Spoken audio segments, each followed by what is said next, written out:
Hi, my name's Nicole and I'm a fake fan. Hi, Nicole. Hi, my name is Calvin, and I am a fake fan. Hi, Calvin.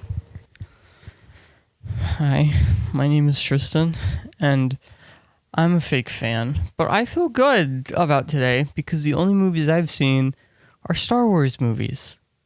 But the only Star Wars movies I've seen are the Ewok movies, Caravan of Courage, and the Battle of Endor, which are real movies that I actually have seen. Unironically, I remember seeing these when I was like 6 or 7 years old. It's been a long time, but I have seen the Ewok movies. Hi, Triston. I'm interested in those Ewok movies. They're supposed to be bad. Yeah, I don't care. Today is a very special meeting for the fake fans today, because today we watched the entire original trilogy of the Star Wars, particularly the despecialized versions, which are a fan-made creation where they wanted to find the original film experience before George Lucas got involved and started digitally redoing parts of the film. So this is supposed to be the original experience, the kind of experience of the film that you would have gone to the theater in 1977, 1980, and 1983, or if you had a VHS tape. But this is a digital version that's actually, less compressed than the VHS version. So we got to see it on the big screen, play it through our speakers. It was a great time. Let's get started by saying, who is the fake fan today of the original Star Wars trilogy? Nicole, are you a fake fan? Yes, I'm definitely a fake fan of Star Wars. My dad was like an OG Star Wars fan, so he just really liked them, and I don't know. The only thing I ever knew was like the classic stuff like R2-D2 and C-3PO and anything that you saw at Disney World, because that was our family vacation. That's pretty much all I've had in my brain about Star Wars. Wait, so what did you not know coming into Star Wars? Pretty much the whole storyline. I really didn't know anything about it. I think the only storyline thing I knew is the classic thing of Darth Vader and Luke Skywalker being connected, but I didn't understand the full story. Everything was a surprise to me, so that was pretty fun. I am a bit of a fake fan because I know the story, but I just can't really quite remember the last time I saw any of these, aside from I saw New Hope on VHS with Triston and Jacob and Will. Mm-hmm. And I've seen Empire back in probably high school. Return of the Jedi, I might actually be a fake fan of Return of the Jedi now that I think about it. But I did play the Lego Star Wars. And you can kind of get the story. This is like the Indiana Jones. It very much is like it. But again, I got to bring it back to my parents. My parents really wouldn't have cared for Star Wars. They didn't come, my parents got here in the 80s, so they kind of may have been here during Star Wars, but it's not like they weren't here for 77, so they wouldn't have seen the original. And I can't imagine my parents sitting in a theater watching an English language movie at that time where it's all these explosions and stuff. So yeah, it totally skipped over me. So I'll say, in general, kind of a first time experience watching it all the way through, consciously at least. Definitely on this kind of a screen. Triston, are you a fake fan? Is that a question? Hey, everybody at home. I'm currently wearing a Darth Vader Christmas sweater and wearing Star Wars socks with R2-D2 and C-3PO on it. Star Wars in my memory goes back so far that I don't even remember the first time I've seen these. I grew up on these. I think Star Wars and Blue's Clues were the two top things that I watched as a kid. I love Star Wars, dude. I think in elementary school, I was made fun of because of how much I like Star Wars. I was like a Star Wars kid. I still am a Star Wars kid. Don't hide it. Don't hide it. No, it's acceptable now to be a little nerdy. Now that Marvel's mainstream and shit, you can be a nerd now. So I've come out as a Star Wars fan. I've always been out as a Star Wars fan. I love Star Wars. So no, I'm not a fake fan. I've seen every movie, even the bad ones, and I love them. So no, I'm not a fake fan. But this is a little bit different from the version you've seen, just because this is the despecialized version and it's on the big screen. What is different about today's experience, at least?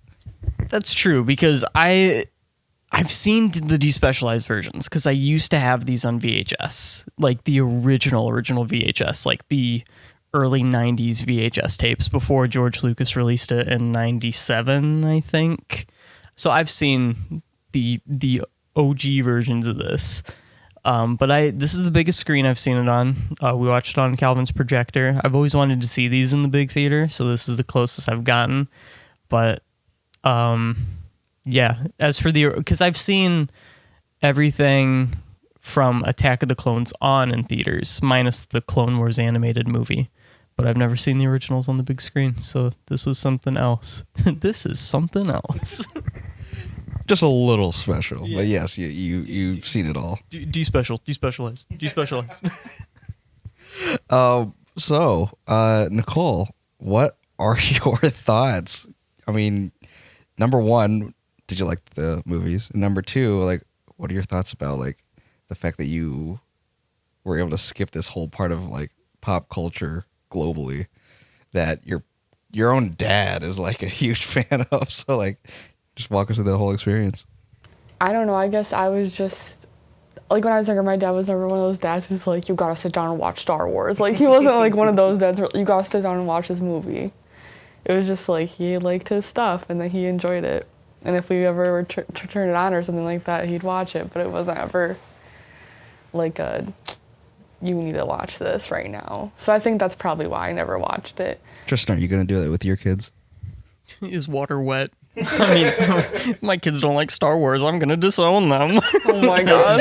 That's a joke. But I'm going to raise my cut kids their on Star Wars. hands My kids' off. first Halloween will probably be as Ewoks or some shit. So, of course, my kids are going to watch Star Wars. And I'm going to sit down and watch it with them and be more excited than they are. So what are your thoughts watching this for the first time, Nicole? I liked it. I really liked that we could watch the despecialized version because to me, when I watch any action movie that has anything, that needs to be CGI'd, my eyes really like get lost in the picture because it all is supposed to just blend into each other with CGI. Like that's how they make it look real. So watching this, I felt like I could follow along better with the story because like it wasn't just this big thing that obviously looks like it was CGI and green screen. Like the animals looked real, even though I know they're like, you said they were made by chimpanzees and stuff like that. Like even though they look not real, it just made it feel more real than watching CGI, and you automatically think, okay, yeah, it's like a fake computer. Like it's definitely less taxing on your brain to see a real puppet in their space rather than like having to consistently like ignore the discrepancies of like a digital thing. But I like that. I'm a big fan of having like watching anything, consuming anything in its original way, in all ways. So I really liked being able to watch that. What do you think about Star Wars in general? I mean, is it a good series? I really like it. I mean, my memories of it are like fond because I would just watch. I only knew it from Disney, so those memories were really nice. So watching it kind of just felt like, oh, like this thing that I always saw, and now I know the story about it. And it felt nostalgic, but like I didn't even know the story. I don't know. I feel like maybe some people feel like that even if they've never seen Star Wars. Like, oh, Star Wars, like that's like the really cool series that has been around for so long. I mean, I felt nostalgic about E.T. even though I had never seen it before us watching together. I don't know, something about that 80s, 70s era of movies. I don't know. When I first watched, I was like 10 or something, but when I first watched Indiana Jones, it felt like something that I had known my whole life too. So I think it's that Spielberg-Lucas nostalgic quality that they were both so good at. I say were with the utmost respect to Mr. Lucas and Mr. Spielberg. I know they're listening and I love them so much. You can't escape their impact on culture, and it's just really great to kind of experience something that has been so influential. You've had the influence, you just haven't had the actual direct film itself in your experience yet. Yeah. What do you think about the story? You liked it?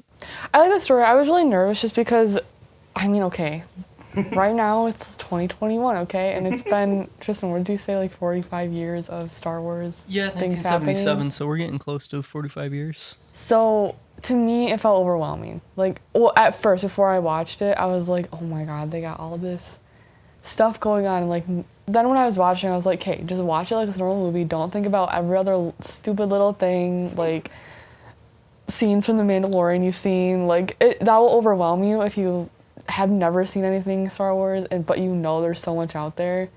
Because obviously this is the OG, so it was a really good story and it was easy to follow once you just kind of like let the other stuff around you go that you've seen.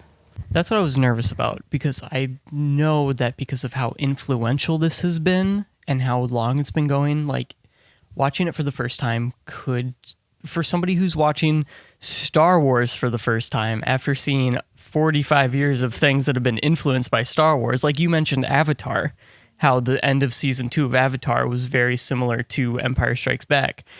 And it's that feeling that I know we've talked about before, where we watch something that's so influential, how like it doesn't feel original and it doesn't feel like a good thing, because you're like, oh, I've seen a million things just like this by this point. So I'm glad you like it despite that, because there are definitely movies that I've seen that were the big influential turning point, and I watch it like 50, 60 years later, and I'm like, this just reminds me of better things that I've seen. So I'm glad that you like it despite that. Like, I didn't feel as overwhelmed, because I was like, oh, there's that thing that looks like, what's his name? The bounty hunter.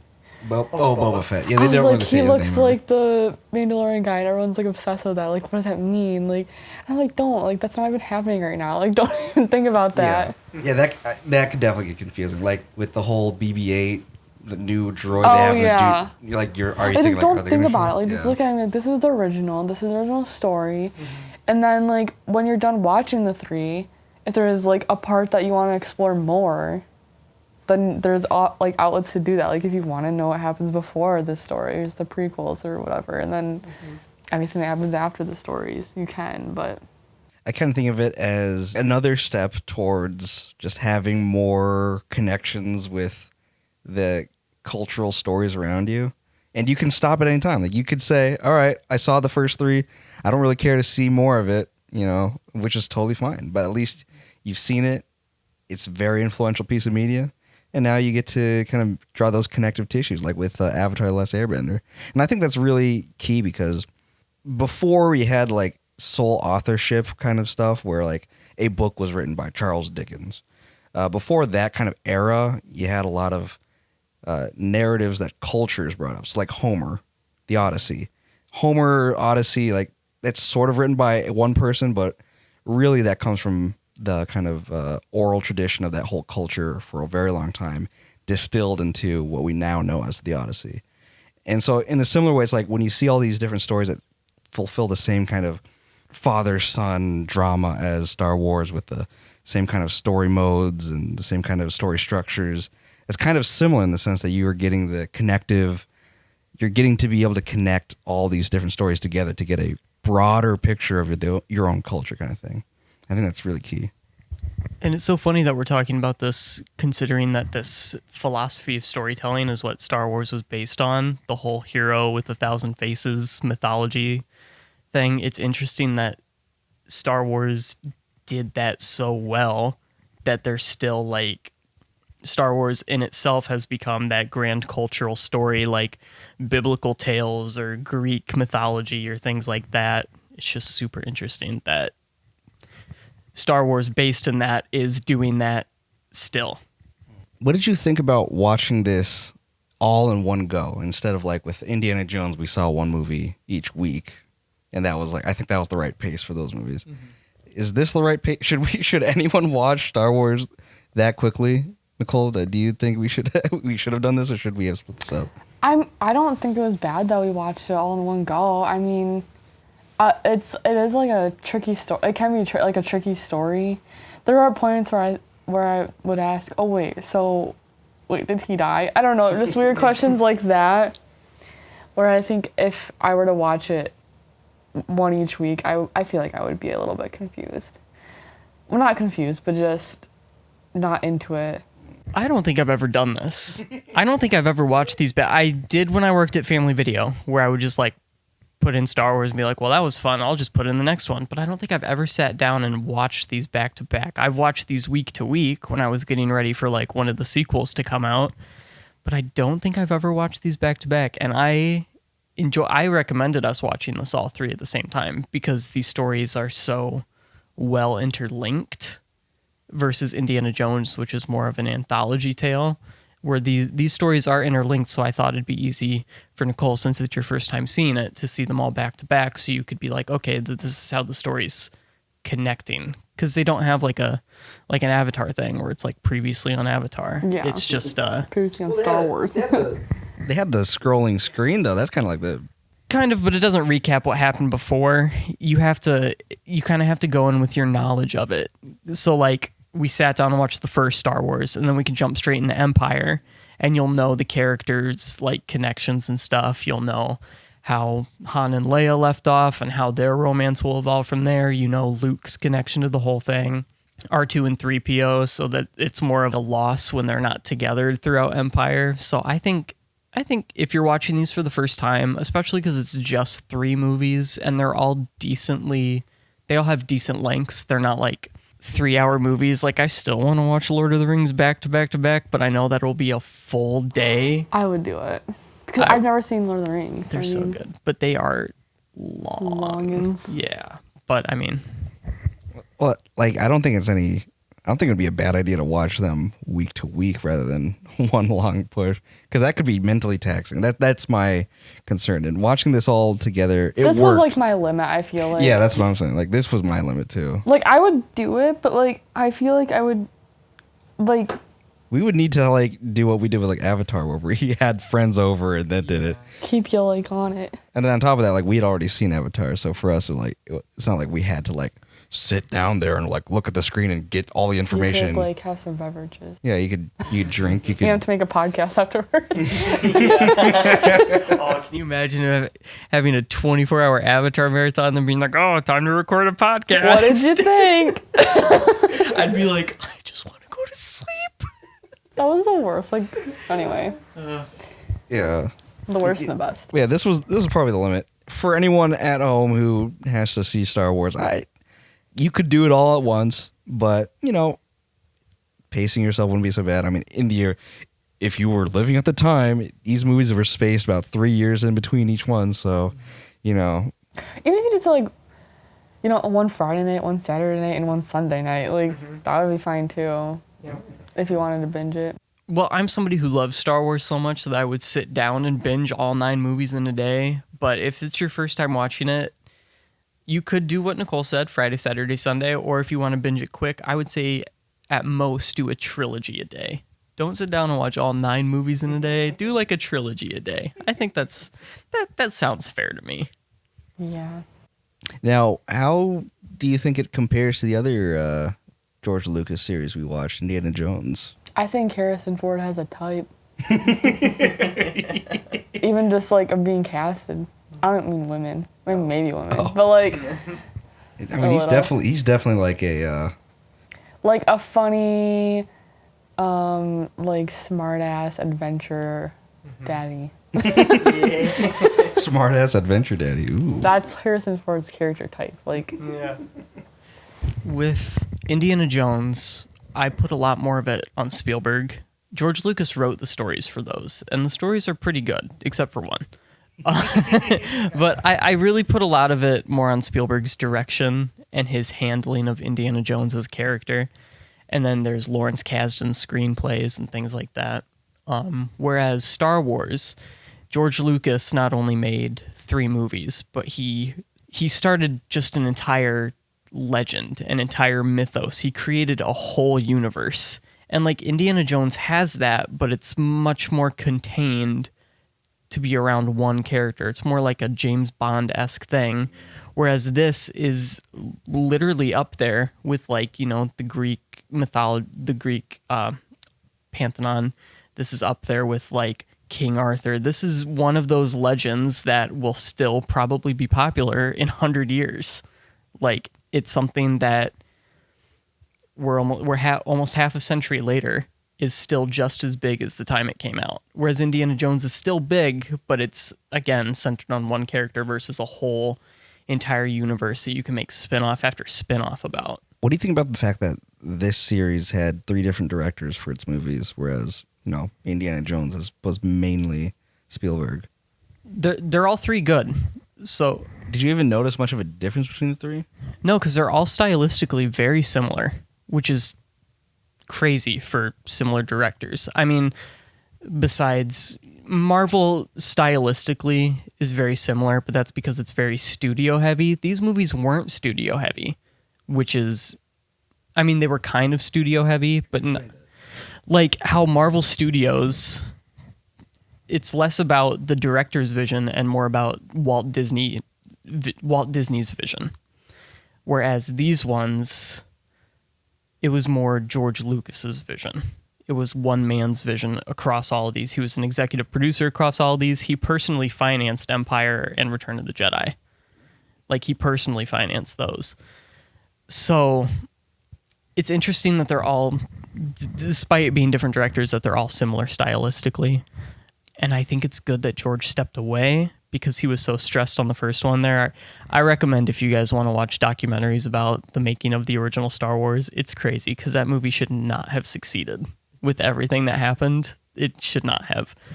But it's good that George Lucas stepped down. There's the big problem when he made the prequels, whereas during this time, George Lucas is just some kid who had moxie and he got these movies made somehow. And then when the prequels came out, it became a very like yes man situation where everybody's like, oh, George is the one with the vision. Whereas in this one, he had pushback. He had pushback from the studio. He had pushback from his friends that were like, maybe this isn't a good idea. Maybe do this instead. Pushback from his wife. His wife heavily influenced, because she edited the first Star Wars. So she heavily influenced that being successful.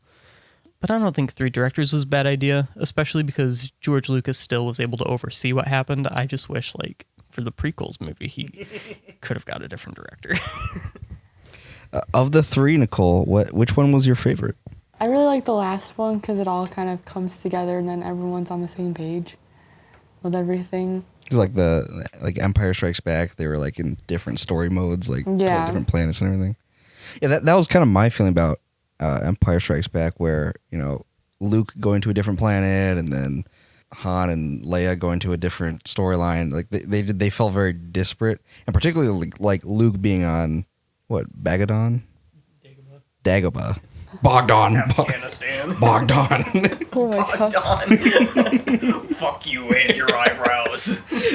Dagobah. Luke going to Dagobah, like, he's going there to train, so he's like, it's very Campbell-y, where the hero has to go off and like train and like, learn his hidden power. But still, that whole segment it's a slower point in the whole trilogy. So that's kind of why I feel, kind of drags it a little bit. But my favorite would have to be the first one. I think it just hits all the classical notes of like the hero rising and falling action and then the great triumphant ending. And then it ends with kind of a bit of a cliffhanger. We're like, now we have to wait for the next installment where will the heroes defeat the evil empire? I think it's just a perfect balance of all the elements that make Star Wars so great. Triston, what's your favorite of the 3? My favorite movie of all time, which is The Empire Strikes Back. The first one, while I love it, and it is in like my top 3 probably Star Wars films, I think it does have its slower moments. It is from the 70s. There had never been a movie like this before, and my brain is also mush because now I watch like Avengers and big battles and lasers in the sky. And Star Wars is just too slow for my dumb Zoomer brain. But I still like it. It's just it is that basic story, which is what it needed to be to kickstart a franchise like this. And then Return of the Jedi has... Yeah, why is Return of the Jedi your least favorite? It's my least favorite of the 3. It's not my least favorite Star Wars. It's my least favorite of the originals because, like, you have Empire and it's so serious and it's so dramatic and it goes to all these dark places and really pushes our heroes. And then Return of the Jedi, is kind of goofy. And as much as I love Ewoks, it's like, oh wow, the Empire just got destroyed by a bunch of teddy bears. Hell yeah, And they did. Harrison Ford is phoning it in because he does not want to be there. And as much as I love the Emperor, there's some moments where he's just goofy. I love Jabba's palace scene, but Luke's plan doesn't make any sense at all. It's like, oh, let's send the droids in. Okay, let's send Leia in. Oh no, Leia got captured. Let's send Chewbacca in. But oh, he's a prisoner, so he's not going to do anything. Lando's just fucking around in the background the whole time when he could just kill Jabba in his sleep. And then Luke comes in and he's like, I'm here without my lightsaber. Let's see what happens. It's wacky and it doesn't make sense to me. As much as I love the Jabba palace stuff, it's just odd. Like, there's a Return of the Jedi it's nowhere near the prequels, but I can tell it's starting to turn that way. I've read things about how Return of the Jedi was supposed to end differently by either stupid ways of Luke killing Vader and putting on the mask and being like, I am Vader now. Whoa. There's another one where Luke defeats the Empire and everybody's celebrating and Luke goes off as the lone hero into the sunset. As like that dramatic ending, that would be great, but George Lucas was like, that'd be too sad and I'd sell less toys. Return of the Jedi is a movie that's more so for selling toys to me. It's a good ending. I like the ending. I like how it all comes together, but there are just some goofy moments in it. Goofy moment. Joe Camel is at Jabba's palace and just trying to sell kids some cigarettes. Like, so that's why Return of the Jedi, and I used to love it, but also stuff on Endor drags for me. The Force stuff kind of drags for me at this point, and it's just kind of goofy in some points. I like the third one the most. I'm gonna be honest, it's because of the Ewoks. Like, I really built that up in my head, and I like their little... They delivered. They delivered. We got, like, cute little babies, like, 5 times. I mean, yeah. I just like learning about their little world. And I think that's kind of like, I feel like that, now that you say that, like, it was like a world to be built and to sell. But I think they did a good job of it. Whereas, like, the Wookiees, and I know you haven't seen it, but the third movie, what was it called? What was the third one? Revenge of the Sith. Yeah, in Revenge of the Sith, where you see, like, the Wookiee world, they don't really spend that much time really building the culture of it. Like with the Ewoks, like, you see, like, they have this, like, mystical belief. They have this belief in this religion. They see C3PO as a god.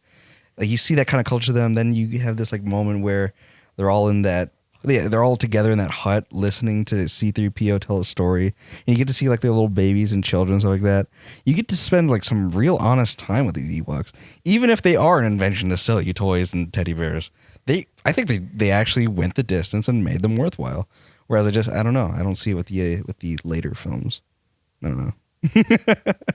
I know you're talking about the sequels. I mean prequels, just prequels. I wanna when we watch the prequels next week. I'm just kidding. Oh my god! I really want to see your react because you said your thing about CG. The prequels are like 95% CG, and none of it holds up. My brain's just gonna melt when I watch them. I'm gonna be attacked by the Star Wars mob. Star Wars fans suck. Star Wars fans are so out of control.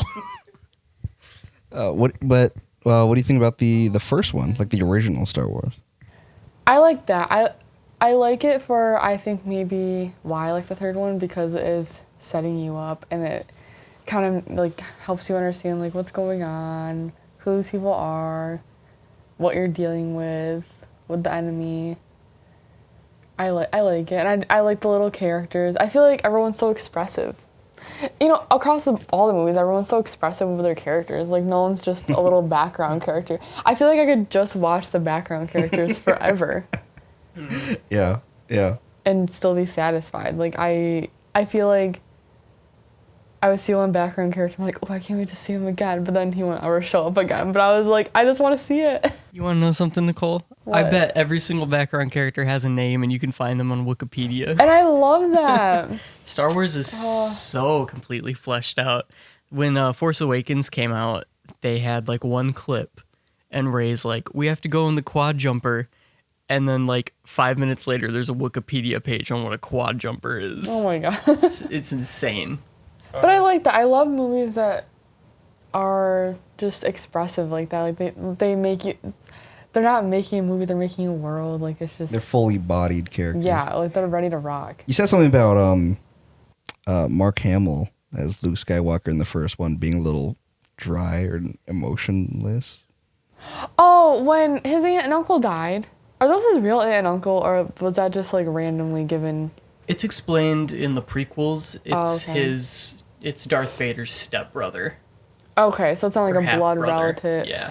But it's like, who raised him, right? That's like, who raised him. Mm-hmm. So I just thought that was weird. I don't know. I guess maybe it was like, okay, like, now he's, like, getting anger, and that's how it was transformed. Like, okay, these people, like, killed my family. I'm immediately angry. Like, I'm skipping sadness, and I'm going to angry. It's like, that's weird. Right. Yeah. That was kind of weird. Yeah, he could have, like, had some... Like, more emotion about your whole Yeah. village getting destroyed. Yeah. And then I also kind of felt like that about Princess Leia a little bit. Like, her whole planet got destroyed. Not just her village. That's right. And I was like, yeah. oh, dang it. You tricked me. And then that was it. Yeah, You'll that's ever true. hear about it again. That's true. That's true. And then when you go back to his planet, Luke's planet, he's like, I lived here.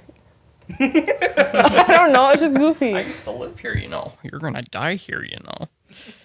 Off topic, do you know that Mark Hamill, Luke Skywalker, played the Fire Lord in Avatar: The Last Airbender? Really? Wait, in like the actual cartoon one? Yeah, in the cartoon.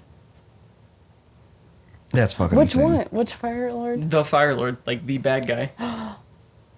Mark Hamill's an incredible voice actor. Now. That's weird. Why didn't we know that when we were watching it? Well, I mean, you hadn't seen Star Wars before, I know, so but I like, mean... even like this guy's face, I don't know. Yeah. He also did Joker in the TV show, right? In the Batman animated series. That guy's awesome. People say he's like the best Joker. Like next to like Heath Ledger. Good. And it was just his voice. I'd believe it. Oh, and I knew the Endor because, okay, I haven't been to the Star Wars Disney World section since like probably middle school. So it's a completely different now and ridiculous and from what I've seen.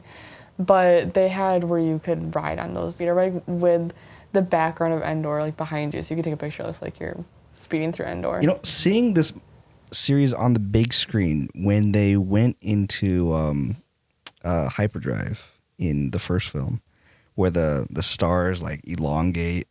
Yeah, I love Seeing that. it on the big screen, I felt like I was in some kind of like theme park ride. Because like I remember when we went to Disney World, we rode that Avatar ride. Yeah, that thing was nuts. Where like you feel like you're in that space. You're like riding this animal. I had that same feeling. It was like, whoa, seeing it on such a big screen and Yeah. the sound and whatnot. I felt for a moment like I was getting that rush, and I was like, that was really powerful. Just the fact that putting that on the bigger screen can make you feel that way. You guys have kind of rambunctious neighbors. So sometimes like the ground will I felt like the ground shake, but it shook at like the right times with the movie, and I was like, oh, I'm in Star Wars. Finally. My dream. Yeah, we have like 4D, whether we like it or not. They're nuts up there. I want to go to the Star Wars lane so bad. I haven't even been to the new ones. Like, we could all go and it'd be a new experience. You can go on the Millennium Falcon. You can get a Coke, but it's in like the Star Wars language instead. I want to go. That's just Disney for you, though. They're on steroids. on steroids. I'm just trying to get you guys to watch the prequels sometime because they're hilarious. Like if you watch them and you recognize that they're just funny movies, then I bet you'll like them. Like I'm saying that I want to get really high and watch these movies because they're Oh my so God. funny. They're so funny if you just don't take them seriously. I'd watch them just because, I don't know, I would like to learn more about. I think I watched part of, like, a clip of one of the prequels. My dad was watching it. Well, you know what kind of does it for this meeting? Any last Oh, tidbits? I remember when my dad was watching Star Wars and I was in there, and I actually think it was the prequels when they talk about, I know this twist from the prequels about Anakin and then, like, that one girl who was, like, Luke Skywalker's mom. Oh, Padme. Yeah, I know that part because I actually accidentally watched that scene, so I knew that part. But I didn't know that Anakin was turns into Darth Vader. So I watched it and I was like looking at stuff and my dad just said something thinking I knew it and I was like, what are you talking about? And he's like, nothing. So I just distinctly remember him being like, nothing. You're gonna watch the prequels and realize how much of a whiny little bitch Darth Vader used to be. Oh my god. It really is gonna kind of like change your perspective of Darth Vader. Oh no. Yeah, it's full of angst because in the first film he's like a little boy, and then the second and third film he's like a teenager / 20-year-old who's struggling to express his emotions of love to his own like lover, and he really has a hard time expressing himself. That's really his whole arc. If he would have expressed it. It's coarse and rough and irritating. It gets everywhere. Not like here where everything's smooth, and then he like lightly caresses her Is that back. real? Yeah. I don't like that. It's so funny, Nicole. He just has a hard time expressing himself, and then Palpatine sees that and exploits that weakness in him and turns him to the dark side. Yep. That's the prequel. No. Is that Natalie Portman? Yeah, Mhm. yeah. Okay. Natalie Yeah, Portman. I saw that scene and had no clue what was going on, so Well, weird. I'm really glad to have seen this all in one go. It was really special to see the despecialized version on a big screen all at once, get to see this whole experience just in one go. It was just really, really brilliant. It reaffirmed my love for these films. I really like seeing it in the despecialized version first. Mm-hmm. Tristan, should we watch the ones that are available on Disney Plus now? I mean, if you want. I mean, like I said, Empire doesn't change a lot. If anything, I could just send you guys the clip of that musical sequence in Jabba's palace because it's like jarringly awful. It is jarringly awful. It is like it sounds like a song from the 1970s if it was in some alien language. It's gross. The songs already sounded goofy anyway, so I'm kind of excited to see that. You mean the jizz music? Why would they name it performed that? by jizz whalers? Because it's That's supposed to be what they're jazz, called. Yeah, but but he it's wanted alien. to change it. And I'm not 100% certain if that word existed as the slang word we know of it today. But yes, they were called jizz whalers. Yeah, the musicians were called jizz whalers. They really just set themselves up for failure on that part. I love Star Wars. But let this be a big endorsement from the Fake Fans Anonymous team to watch the despecialized versions, or at least as close to the original as you can possibly get, because at the very least, it's before digital George Lucas decided to start screwing with everything. Oh, I have a question that you could answer for the fake fans out there. Where can you find the despecialized versions? I don't quite know. One thing is, because it's a fan-made project, I don't believe that they are legally able to charge you for it. So you could probably find it online. I found my copies online, but I probably shouldn't be talking about that. I can't say things that could be legally held against me. I may have allegedly found the depopularized versions online. But they, yes, I know that because it's a fan creation, they can't exactly sell it. It should be available. It was like started by there was like a Kickstarter project by a lot of these fans, and they just kind of worked hard to find the number one. They had to find like film reels and like digitize them and do all this work, and then re-edit some of the sound design because let's say they add a line, you can't just like cut out the line and have zero silence there. You have to have fix out the room tone and all that kind of stuff. So a lot of work was put into it. You would probably find it online. If not, like Tristan said, if you have the VHS versions from before the 1990s, that should be as close to the original as possible. And yes, it's VHS, but find something like that. And if you can't, if you just have the Disney Plus versions or the Blu-ray versions, it doesn't make these movies awful. Watching the special editions don't ruin the movies for me. I still love watching Star Wars, and it doesn't take away from the story. It does kind of take you out of it a little bit and be like, oh, why is that? Why is there CGI in this movie from 1977? But if you can just like look past that, there's still it's still Star Wars. That to me is just wild. Like someone making a movie in the 70s and then redoing, like re-editing it. I don't know. That's just wild to me. And it's not like the films were bad and he needed to repatch them. It was like these were fantastic pieces of like super successful media that everyone loved. Like everyone probably loved that Jabba the Hutt looked kind of goofy, or that like other characters look goofy. There's a whole scene in the original Star Wars where they throw in a CG Jabba the Hutt so he can talk to Han Solo about the deal that they have and how Han is in debt. Like they just add that scene in because they filmed that in '77 with a person as Jabba the Hutt, and then they just like went over him. But then it looks kind of stupid because he steps on his tail and Han like digitally goes up. The Greedo shooting first thing is stupid. But then you have like, there's this weird in Return of the Jedi when Luke tries to kill the Emperor and the lightsabers cross and it looks kind of weird in the original version. They kept it. They kept the special edition version of it in this version. But there's that. There's a part with the Wampa, the big snow monster grabbing the Tauntaun, and you can see like, it's obviously a person's hand in this like puppety arm, and you can see like the red of their sleeve. So George Lucas went back and fixed that, and that's understandable. But when it comes to putting like lizards in Mos Eisley for no reason, there's a really horrible one from the 1997 special edition that George Lucas took out in the 2004 when Luke jumps off the thing in Empire. And he does it silently. In 1997, he added a scream for no reason. And there's one that is still in special edition when Darth Vader kills the Emperor. Like you mentioned it, he's looking back and forth deciding what to do. In the special edition version, he looks at Luke, looks at the Emperor, looks at Luke, and then says, "No. No." And he picks him up and throws him off. And it's stupid. It's stupid. I like the awkward silence. Yeah.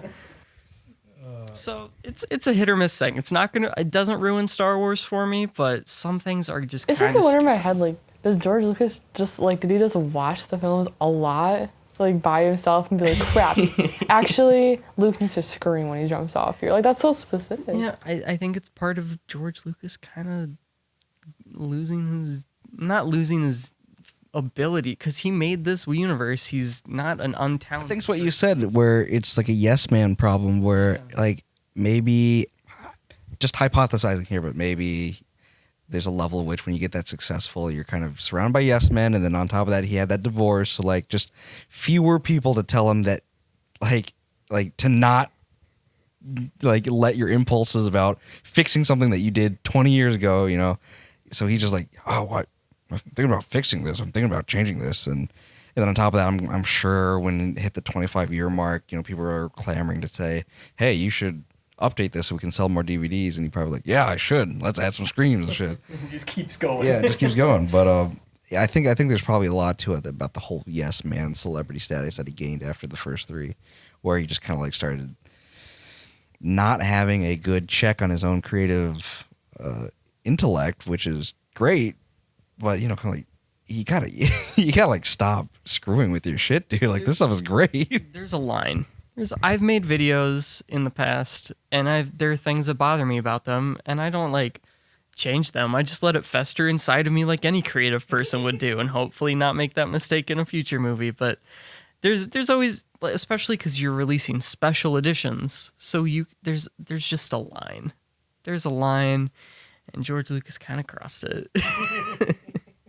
And it's not like Star Wars, even at its time, it's not like it was successful 20 years after it came out. It was very successful immediately, it seemed like. Yeah. Yeah.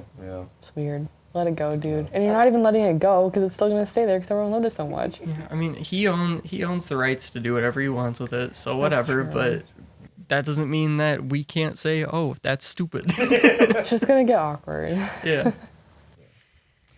Well, that's all for this meeting of Fake Fans Anonymous. This was a great time to watch Star Wars together. Any last thoughts? I liked it. I loved it. I thought Ray Romano was hilarious. What? I love Star Wars. I'm always going to love Star Wars. This is just a lot of fun. I've been looking forward to this, so I'm glad we could do this. You want to give us our send-off? Thank you for joining us for this meeting of Fake Fans Anonymous. If you'll join us in the back, we have some fried tauntaun and some blue milk as we play some light jizz. Yeah. That's good. Cut it off. Cut it off.